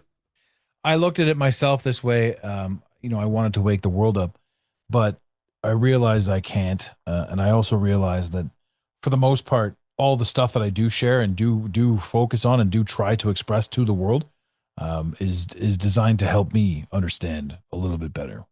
Yeah. So I'm waking myself up more and more Yeah. by attempting to wake other people up. But it's a small world. I mean, you got Shania Twain. She's a girl from Timmins, around the corner from me. And the funny thing about, if you look at the Canadian clones, the most popular Canadians, in my opinion, that have been cloned, all of them were diagnosed with Lyme disease at some point in their life, which is fascinating. You're talking Justin Bieber, Shania Twain, Avril Lavigne, Chad Kroger, Ryan Reynolds. All these Canadians, I don't know about the Americans, but all these Canadians have all been diagnosed with Lyme, and they've all been quote unquote replaced. What that looks like, I don't know. I don't have the answers to what the quote unquote cloning is, or what it is, or if you decide that if you're no longer going to agree with them, what you're going to get. Like, we're talking about Skinny Chappelle versus Return from Africa Muscles Chappelle. We're talking, we're talking no beard Eminem versus bearded Eminem. Like there's just so many things out there that these people are like kind of close. I mean, but it is such a small world. I mean, you've got a post on your thing here. It looks like a guy named Jeff or Joff Lawson shared with you the 1958 encyclopedia. They're talking about the dome and the firmament. And the funny thing is the clip that he shared with you is from an account called Conscious Media 369. That's a good buddy of mine, Sheldon. He literally lives down the street from me. So it's like we talk about this small world. We talk about, how am I supposed to change, or how am I supposed to have impact? I mean, you're a fella in England. I don't remember who's, you and I have 4 mutuals. Somebody shared one of your things, and I'm like, I must talk to this man. And that's, so that's how this world works. Yeah. And it's how we share, and it's how we grow. You've got that one post that caught my attention too. Clone Beckham standing there with the Freemason and the Prince. Like, why were the two of you put together for this? What's the purpose of this? So look at David Beckham really closely. He's wearing a mask. Now I'm just going to say the name of someone. Burt Reynolds. Yeah. Now look at him again. It's what you see. You now see Burt Reynolds, and you won't stop seeing Burt Reynolds now. A young Burt Reynolds. That's all I see now. It's not David Beckham. No. Someone said that he was born female, but actually I used to work with someone that was going out with his sister, and I know he's male. They went on holiday. They spent a lot of time together. Well, he called him Little David. Yeah, so yeah. I know that he was born male. Not that we're judging, ladies, but I don't. No. So here's the thing: we don't actually know that. I mean, there's a massive push in Canada to have all the kids turn into trannies. All the celebrities have tranny kids, and maybe that's a derogatory term. I don't mean it to be. I don't know what else to say. It's massive, and so I think to myself, I don't know what's going on, but I do know that humans are being manipulated. I look at David Beckham, and I don't see Burt Reynolds the way you see him. But I remember David Beckham when he was the hot fucking soccer player, getting married to Posh Spice, the aggressive Spice Girl. This guy had eyebrows that were like, holy shit, this dude's like on fire all the time. You look at this picture here, you see, if you look at the picture that you've got on your Facebook of Beckham, right? I look at this, and I've been seeing this over and over and over again. I can't unsee this now. And when you look at Hollywood, when you look at movies, when you look at photos like this, because I'm so familiar with photography, I've taken up photography as an absolute desire, love, and passion. And if I had my way, I'd walk away from absolutely everything and just get paid to take photographs of things. I know about positioning. I know about placement. I know about perception and depth perception. I know that a lot of the times when you see Hollywood, when the two actors are face to face, it's more like this. One's closer to the camera and the other one, to sort of create the illusion of a smaller head, for example. But the picture that you have up on your Facebook on September 3rd, to everyone that's following along whenever you're reading this is Guy Anderson's post from September 3rd at 4:55 a.m. Eastern time, because he's in England. I'm over here in the Toronto. This post, Beckham, this man dressed as Beckham is wearing a full-on prosthetic face. You can tell because you can see his eyes. When you look at his eyes are sunken in a little bit more. That mask, that face, the prosthetic that they're wearing, is entirely different than everybody else. His head's just a little bit too big. His cranium's just a little bit too big, which means that, you know, there's something underneath. He's hiding. There's a piece to it. So it's the same with like Jim Carrey, for example, the Canadian comedian, that he retired from acting, and then some say he went on to play Joe Biden. Yeah. And if you look at Joe Biden and Jim Carrey, whether you want to believe it or not, when you look at the two of them, I'm like, Jesus Christ, they actually walk, talk, and move in the same accord. I don't know what the purpose was of Joe Biden. I don't know what the purpose is of Donald Trump. I don't know what the purpose is of politics, other than distraction and manipulation, and to I guess perpetuate or shift or create some narrative of weakness. So you're too weak to take care of yourself. Let us take care of you. Mm-hmm. Which reminds me of Stockholm syndrome. Yeah, and it's we're Stockholm syndrome. We're all suffering. Yeah. We've got a mass Stockholm syndrome going on where the very people we despise are the ones we run to in time of need or trouble, and people have to realize that we don't need those people. We don't need them. We don't need a government. There have been situations where there have been periods of time throughout history where there has been no government in certain countries, and everything's run a lot more smoothly. Until the governments. So my sort of stance on this has always been not to vote, not to spoil your vote, but don't vote at all, because if enough people decide not to vote, they won't be able to form a government, and that's got to be the only way to break the system. I looked at that differently. I did spoil my vote. I went in there and said, you know, I reserve the right to refuse the right to vote, and there was a time where that was a check. You would go in there and you would check off the box that says refuse to vote. But you've participated in the game by actually acknowledging that piece of paper or that card matters or makes a difference. And it doesn't, because, you know, I'll tell you a very quick story.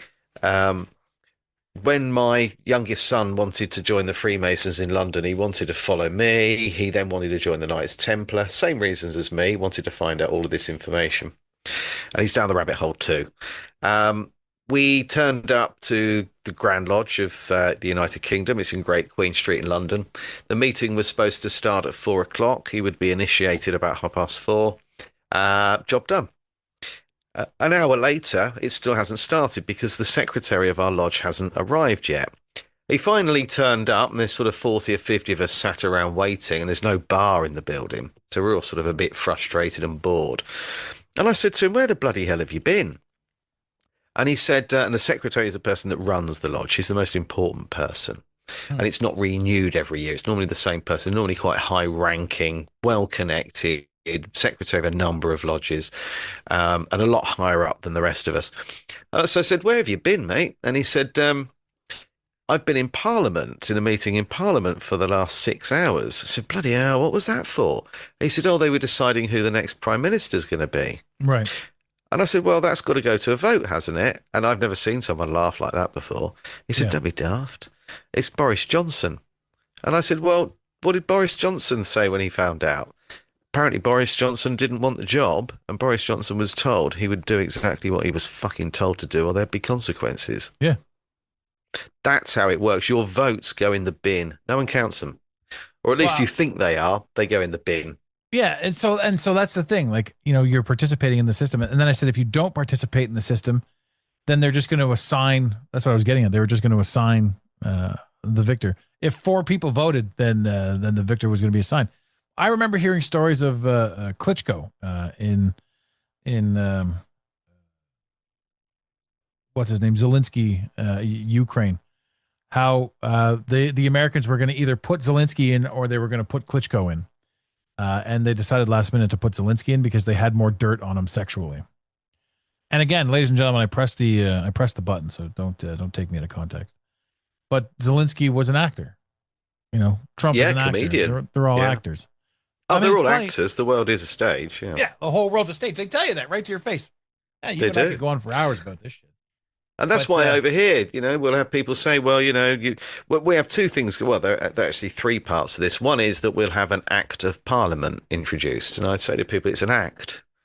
You know, it's not real. You don't have to acknowledge it. Ignore it. It's an act of You've broken an Act of Parliament. No, I haven't. It's an act. It's not real. It's not a law. It's an Act of Parliament. It's not a law. Secondly,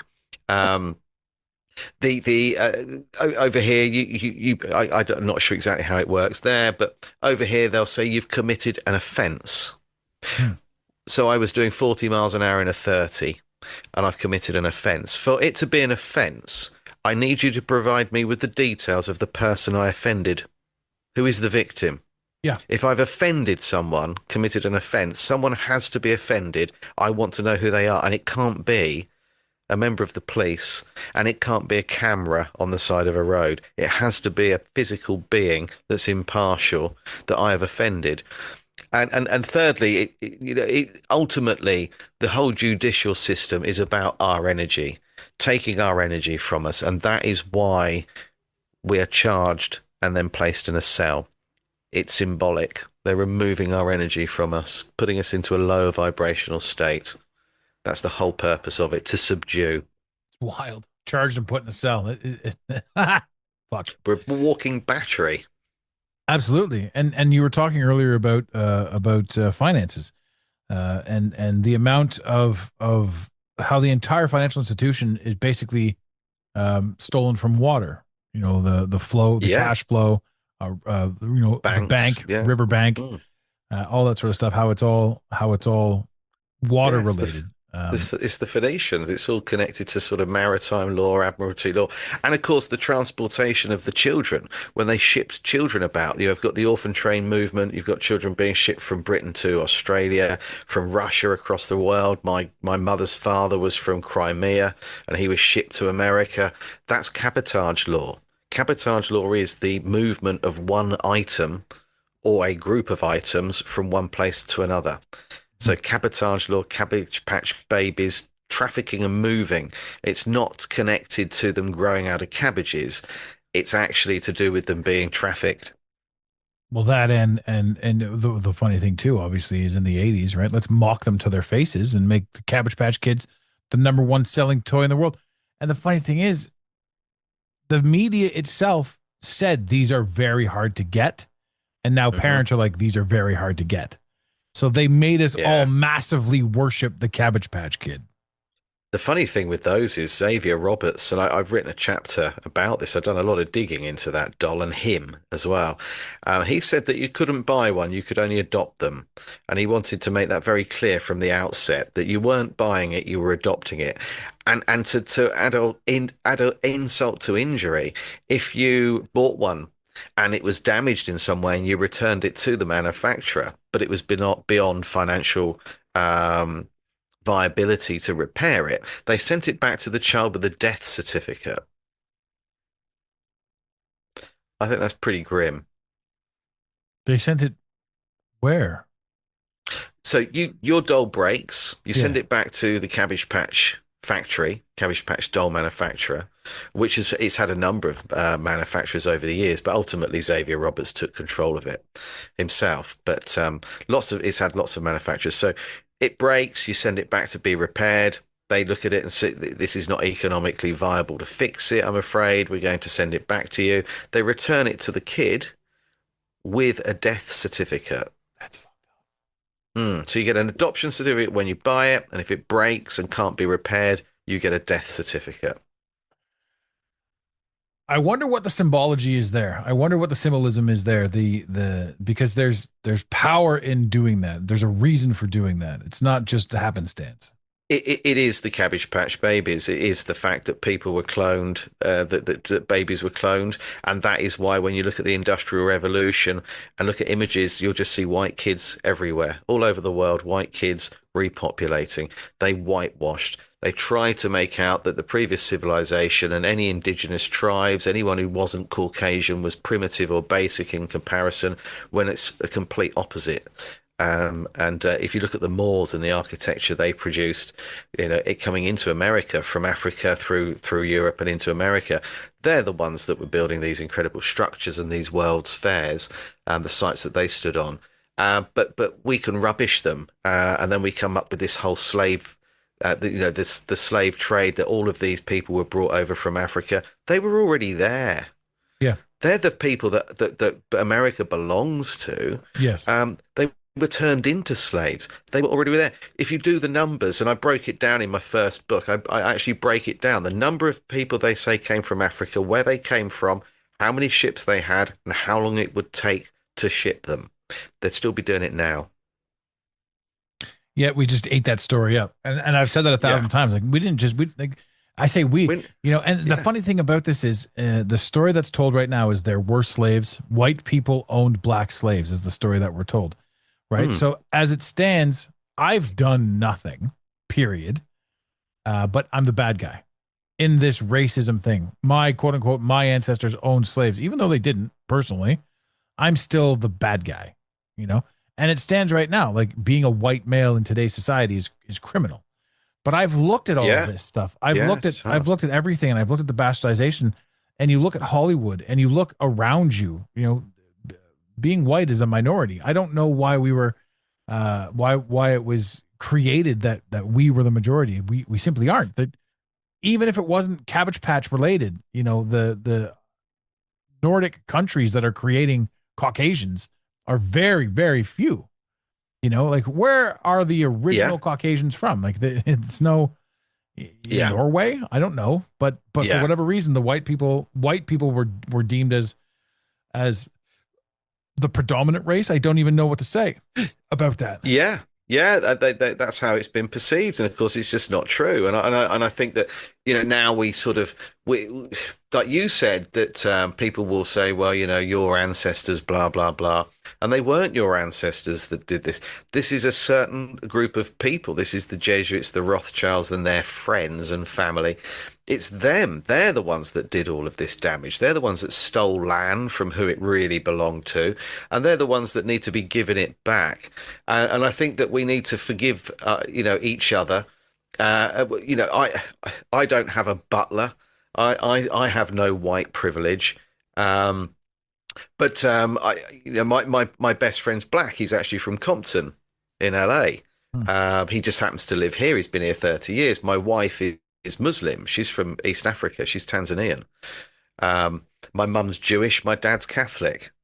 So I am, you know, that I am surrounded by people that come from all different walks of life, and so I have no axe to grind with anything or anyone.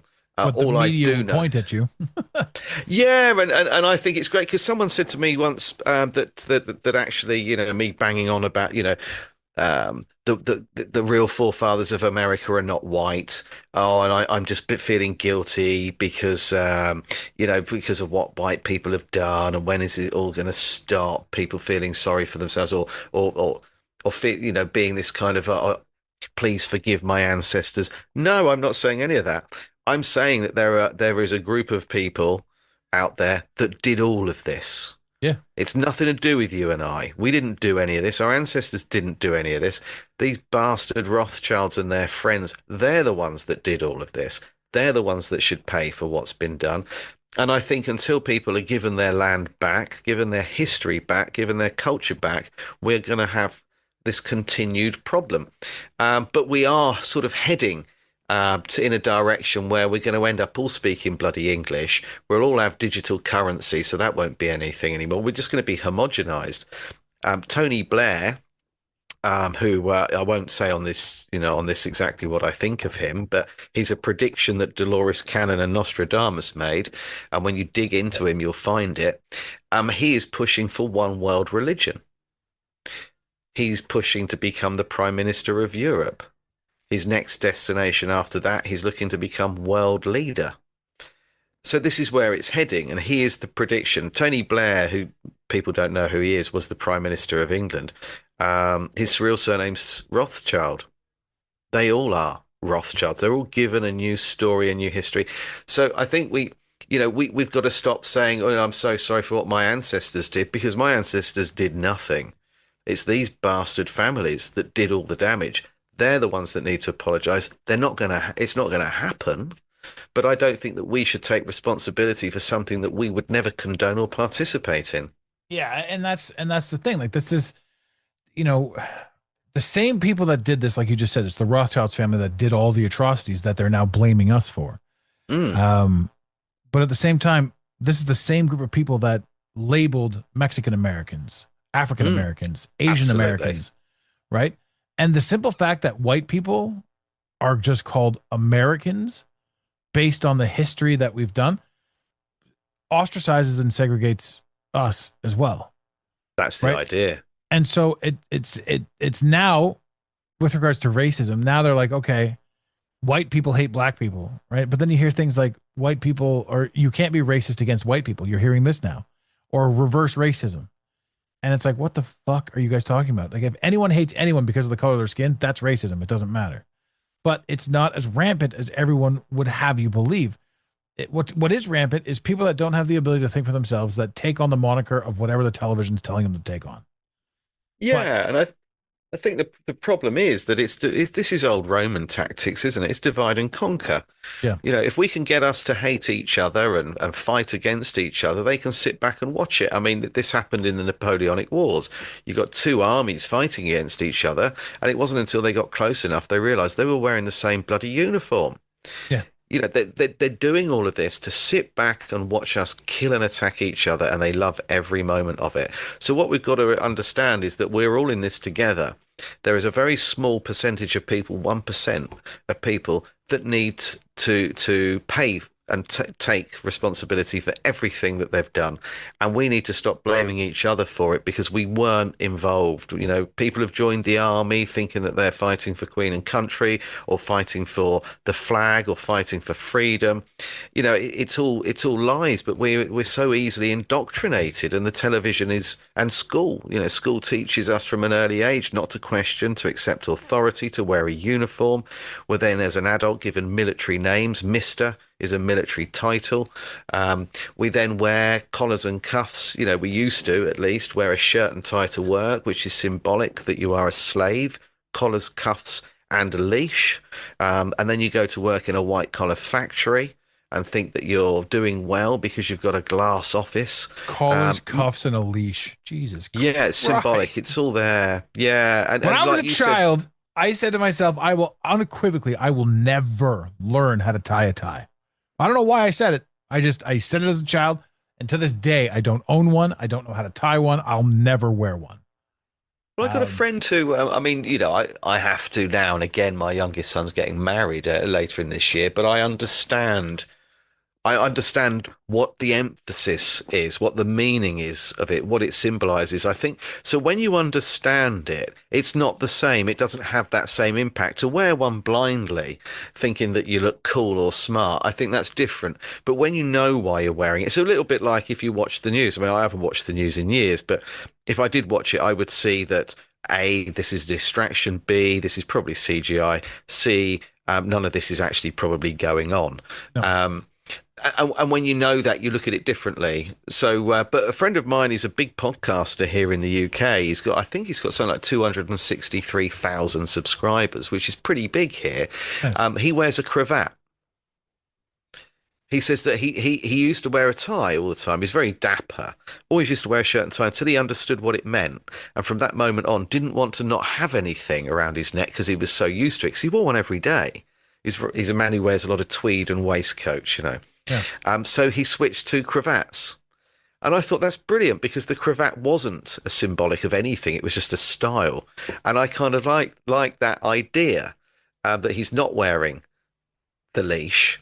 He's just wearing a neckerchief, or whatever you want to call it, you know. Yeah. So I kind of quite like that as an alternative. Amazing. I thought about bow ties as well. I don't know if there's a symbolism to that, but I'm like, the bow tie is kind of funny. It's kind of goofy. Well, we here say that the reason that bouncers used to wear them on nightclubs, and you know, I'm going back, and I'm going to stereotype her, and I don't mean to, because this is actually a joke, but they used to say here that the reason that bouncers outside the door of nightclubs and bars wore a dicky bow is because the bows were normally wrapped around a dick. Possible. I was a bouncer for a long time. We never wore bow ties though, or dicky bows, as you yeah, here they used to have to wear them. I mean, back in the 80s, they all wore them. Going into the 90s, they all wore, you know, dinner jacket, bow tie. Yeah. Well, it's proper anyway. You and I could talk for hours. We've been doing this for 2 hours. I've got no idea now. what the time is. I was wondering how long we've been going. Probably a lot longer than we planned. Yeah, for sure. Yeah, normally I'm like 45 minutes an hour or what have you. But I mean, I definitely want to have you back on instant. Oh, blimey. We have a couple of hours, haven't we? Yeah, absolutely. Yeah, well, get me back on. Sounds good. So I'm going to run traffic. So it's going to be in the show notes, the liner notes. We're going to have everybody go to your website, check out your Facebook page and all that sort of stuff. I definitely want a couple copies of your books, or a copy of both your books. So I'll sort that out as well. But yeah, it was an absolute honor having you on. I loved the conversation. I loved, there's so much more we can talk about. We've been talking for 2 hours. We just grazed the surface of a ton of things. So we'll definitely do some deep dives moving forward. Yeah. Is there anything that you wanted to say before we take off? No. I mean, if anybody wants to get in touch, they can message me through the website. They can contact me on Facebook. I try and reply to everyone and everything. But, if there's something you want to know, just reach out. And if sorry. I'm surprised at how well your following still holds up on Facebook. Like mine, I got killed.